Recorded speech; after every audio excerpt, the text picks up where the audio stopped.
बिस्मिल्लाहिर्रहमानिर्रहीम, अस्सलाम वालेकुम। मैं हूं आपका मेज़बान साजिद गुंदल। आज 8 मई है साल 2021। छुट्टी के दिन शहबाज शरीफ और नून लीगी नौकर दफ्तरों में रुल गए हैं। जल्दी करो खान से पहले मुझे भागने दो।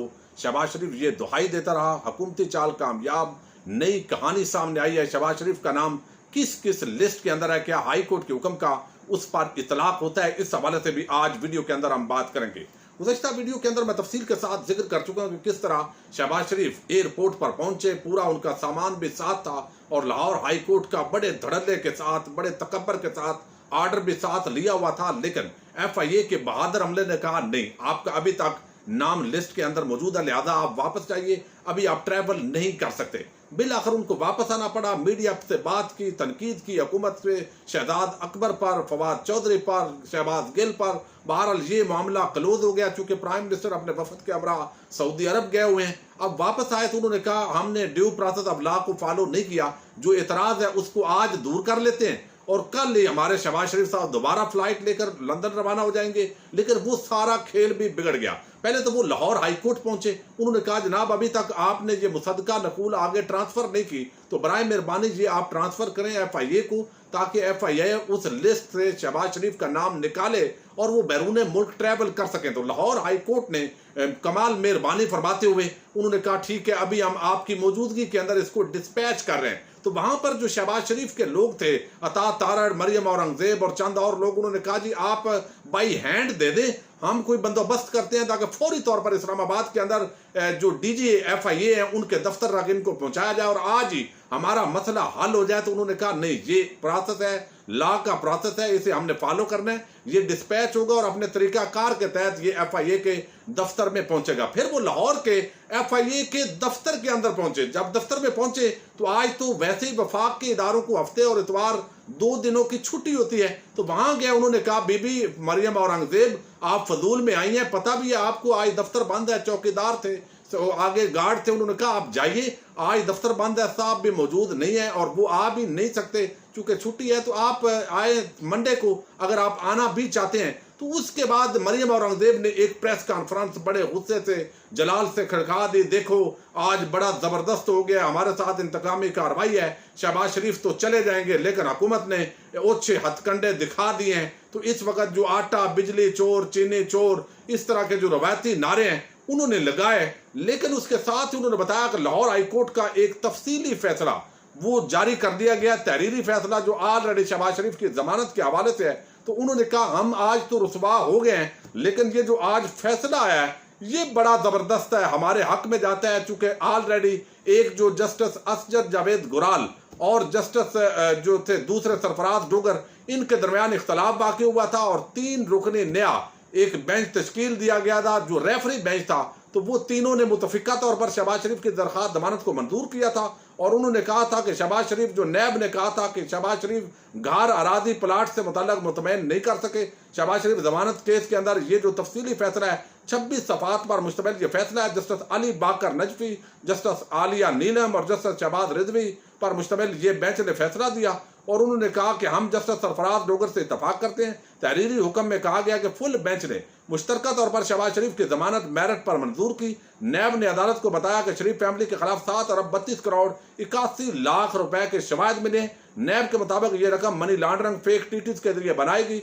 नैब ने शरीफ फैमिली के गार प्लाट जमीनों से मुताल्लिक रिपोर्ट जमा करवाई। शरीफ फैमिली 61 करोड़ 98 लाख के गार अराजी प्लाट से मुताल्लिक मुतमईन नहीं कर सकी। शरीफ फैमिली के 14 कारोबारी यूनिट से मुताल्लिक तफसीलात जमा करवाई गई। अब ये जो पूरा फैसला आगे लिखा गया, प्रेसिडेंट 5 केस लॉ, इस फैसले के अंदर देते हुए जजेस ने कहा कि हम जमानत मंजूर कर रहे हैं चूंकि अभी तक बराह रास्त जो ताल्लुक है शहबाज शरीफ का वो बादी नजर के अंदर साबित नहीं होता।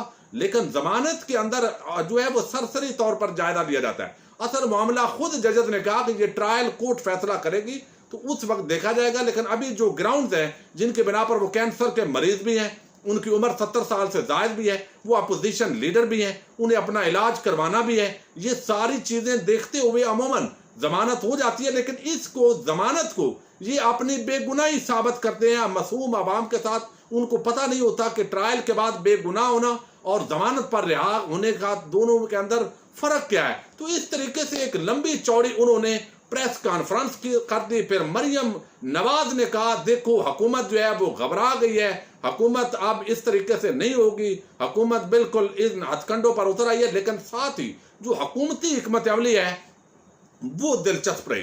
गुज़श्ता रात ही जिस तरह से फवाद चौधरी ने कहा कि कानूनी कार्रवाई करेंगे, तो अब हुकूमत क्या करेगी? एक तो हुकूमत के पास इंट्रा कोर्ट अपील का मामला है, वो इंट्रा कोर्ट अपील करेंगे कि जनाब जो आपने ये ब्लैक लिस्ट से नाम निकालने का हुक्म दिया है और जो आपने जमानत मंजूर की है, ये आपका फैसला दुरुस्त नहीं है, ये नैब का काम है। लेकिन हुकूमत ब्लैक लिस्ट के हवाले से बता सकती है और उसके अंदर वो क्या प्ली लेगी कि इसका एक भाई इश्तिहारी हो चुका है, भगोड़ा हो चुका है और उसका जामन ये है, स्टाम्प पेपर इसने गारंटी दी थी कि ये भाई 8 हफ्तों के बाद इलाज करवाकर पाकिस्तान वापस आएगा, लेकिन वो वापस नहीं आया। इसका बेटा भी एक इश्तिहारी है और आगे इसके जो भतीजे हैं 2 वो भी इश्तिहारी हैं, इसका दामाद भी इश्तिहारी है, इसकी आगे बेटी भी इश्तिहारी है। तो ये सारा एक जो इनका ट्रैक रिकॉर्ड है पूरी फैमिली का माशाल्लाह ये हुकूमत पेश करेगी और हाई कोर्ट को दोबारा कहेगी कि अपने फैसले को रीविजिट कीजिए। अगर ये बंदा बैरून मुल्क चला जाता है तो इसकी वापसी की गारंटी नहीं होगी, या फिर 7 अरब की इंडेमनिटी बॉन्ड एक दिया जाए और उसके जिम्मेदार ये लाहौर हाई कोर्ट के जजेस होने चाहिए। ये चीज इस तरीके से हो सकती है। लेकिन अब एक दूसरा मामला जो है वो भी खुलकर सामने आ गया है। वो मामला ये है कि ये सिर्फ जो है ब्लैक लिस्ट का मामला नहीं है, यानी एक होती है ECL लिस्ट, एक होता है ब्लैक जो है वो ब्लैक लिस्ट होती है जहां पर बंदे को डाला जाता है। लेकिन इसके अंदर जो बात की गई है वो और है, और वो बात ये है, शहजाद अकबर साहब कहते हैं कि कोर्ट के हुक्म के मुताबिक, ये शहजाद अकबर ये कहते हैं बड़ी एक स्मार्ट गेम शहबाज शरीफ के खिलाफ की है हुकूमत ने। कोर्ट के हुक्म के मुताबिक शहबाज शरीफ को सिर्फ एक दफा ब्लैक लिस्ट से निकालने का कहा गया है, और ये अभी अलग बहस है कि लॉकडाउन में सर्विस कब होती है। लेकिन इस सब के बरअक्स अगर शहबाज का नाम PNIL में मौजूद है, यानी एक और लिस्ट है मैं बताता हूं आपको जो कि ब्लैक लिस्ट से अलग है, तो इस फैसले का इतलाक, लाहौर हाईकोर्ट के फैसले का इतलाक उस लिस्ट पर नहीं होता। तो ECL और ब्लैक लिस्ट के अलावा एक और लिस्ट है जिसके अंदर शहबाज शरीफ का नाम डाला गया था, लेकिन लाहौर हाई कोर्ट के अंदर अपनी दरखास्त के अंदर शरीफ माफिया ने जो दरखास्त दी शहबाज शरीफ ने, उसके अंदर इसका जिक्र नहीं किया। अब इस मामले की नई तफसीलात ये सामने आई हैं कि FIA ने कानून के मुताबिक शहबाज शरीफ को बैरून मुल्क जाने से रोका क्योंकि अदालती आर्डर ब्लैक लिस्ट का था। ये जुल्करनैन हैदर हैं, बड़े आम रिपोर्टर हैं, वो कहते हैं कि FIA ने कानून के मुताबिक शहबाज शरीफ को बैरून मुल्क जाने से रोका क्योंकि अदालती आर्डर ब्लैक लिस्ट का था, जबकि शहबाज शरीफ का नाम स्टॉप लिस्ट में था। ये बड़ी आम बात है। एक और लिस्ट है स्टॉप लिस्ट, उसके अंदर शहबाज शरीफ का नाम है। उसको कैसे दूर किया जाता है? यानी DG FIA, नैब और पुलिस का मुश्तरका निजाम है जो सुप्रीम कोर्ट के हुक्म के मुताबिक बनाया गया है, और वो मुश्तरका ये फैसला करते हैं कि इस स्टॉप लिस्ट से बंदे का नाम निकालना है या नहीं। तो इसकी दरखास्त वो लाहौर हाईकोर्ट में नून लीग की तरफ से, शहबाज शरीफ की तरफ से दी नहीं की, जिसका शहजाद अकबर जिक्र कर रहे हैं। तो एक तो हुकूमत अभी लाहौर हाईकोर्ट से ही वजाहत मांगेगी कि जनाब आपने तो ब्लैक लिस्ट की इन्होंने दरखास्त दी, आपने उसके मुताबिक फैसला दिया, तो हम तो उसको तस्लीम करते हैं, लेकिन इसका फैसला जो नाम है शहबाज शरीफ का वो तो स्टॉप लिस्ट के अंदर है। तो वहां पर दोबारा इनको लाहौर हाईकोर्ट में जाना पड़ेगा और फिर इंट्रा कोर्ट अपील के अंदर हुकूमत भी अपने इस्तराक कर सकती है, और अगर फिर भी मंजूर हो जाता है तो हुकूमत के लिए सुप्रीम कोर्ट का दरवाजा खुला है। बहरहाल इस वक्त हुकूमत को एक अपील करने की जरूरत है, और वो है नवाज शरीफ और इसका पूरा जो खानदान बैरून मुल्क अदालतों के मुताबिक इश्तिहारी हो चुका है, और अदलिया जो है उस पर इसका बड़ा एतराज आ रहा है। पाकिस्तानी कौम इस पूरे इंसाफ के निजाम को देख रही है। तो बहरहाल ये एक जबरदस्त तरीके से अवाम के दिल जीते हैं हुकूमत ने, चूंकि अवाम ये समझती थी कि अगर ये बंदा आराम से निकल जाता है, पहले तो लाहौर हाई कोर्ट के ऊपर इतना अंधा एतमाद कि बंदा पहले टिकट कंफर्म करवाए और उसके बाद अदालत के अंदर जाता है, और फिर अदालत उसको रिलीफ भी 1 दिन के अंदर दे देती है, और फिर ये हुकूमत जो है उसके लिए ये जरूरी था कि हुकूमती टीम जो है ये रोल प्ले करती। लेकिन तबका मलामतिया के सहाफ़ी बेचारे बड़े परेशान हैं, वो कहते हैं बड़ा जुल्म हुआ है,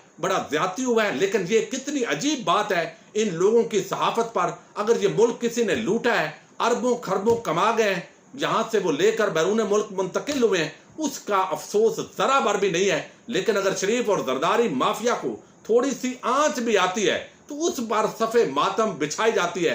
तो ये बहरहाल जो हुकूमती हिकमत अमली है इस मामले के अंदर फिलहाल ये कामयाब है। लेकिन अगर शहबाज शरीफ दोबारा, अब मैं आपको एक और चीज़ बताऊं, वफाक के जितने दफातर है वो अब ईद के बाद खुलेंगे, यानी FIA का दफ्तर अब ईद के बाद खुलेगा। तो ये बात तो कंफर्म हो गई है कि अब शहबाज शरीफ को ईद इस पाकिस्तान जो उसके लिए गैर वतन है, असल उनका वतन UK है, लंदन है, जहां पर वो हर ईद करते हैं, लेकिन इस मरतबा जहां वो इक्तदार के लिए कुछ अरसे के लिए आते हैं तो ये उनका वतन जो ये आर्जी वतन है पाकिस्तान, यहां पर ही उनको ईद करनी पड़ेगी। और ये भी अजीब बात है कि मरियम जो है वो छोड़ने के लिए सुबह एयरपोर्ट पर अपने चचा को नहीं गई। ये भी एक बड़ा इस पर सवालात उठाए जा रहे हैं। और दूसरी तरफ जो डेंगी मच्छर समझकर कोरोना को मारने आया था, और उस वक्त डॉन अखबार भी बड़ी हेडलाइन लगा रहा था कि शहबाज शरीफ जो है वो कोरोना के खिलाफ एक्टिव होने के लिए बड़ा जबरदस्त तरीके से पैराशूटर बनकर आ गया है। लेकिन अब वो कोरोना के एन अयाम के अंदर, जब कोरोना अरूज पर है, वो मुल्क और कौम को छोड़कर भाग रहा है। तो क्या अब भी कोई अखबार इस पर हेडलाइन लगाएगा? बहुत सारे आम सवालात हैं। बहरहाल ये एक नई लेटेस्ट डेवलपमेंट है कि जिस लिस्ट के अंदर शहबाज शरीफ का नाम डाला हुआ है उस हवाले से दरखास्त लाहौर हाईकोर्ट में दी नहीं गई। ये एक नया वर्जन आया। अपने मेजबान साजिद गुंदल को नेक्स्ट वीडियो तक के लिए इजाजत दीजिए। अल्लाह हाफिज।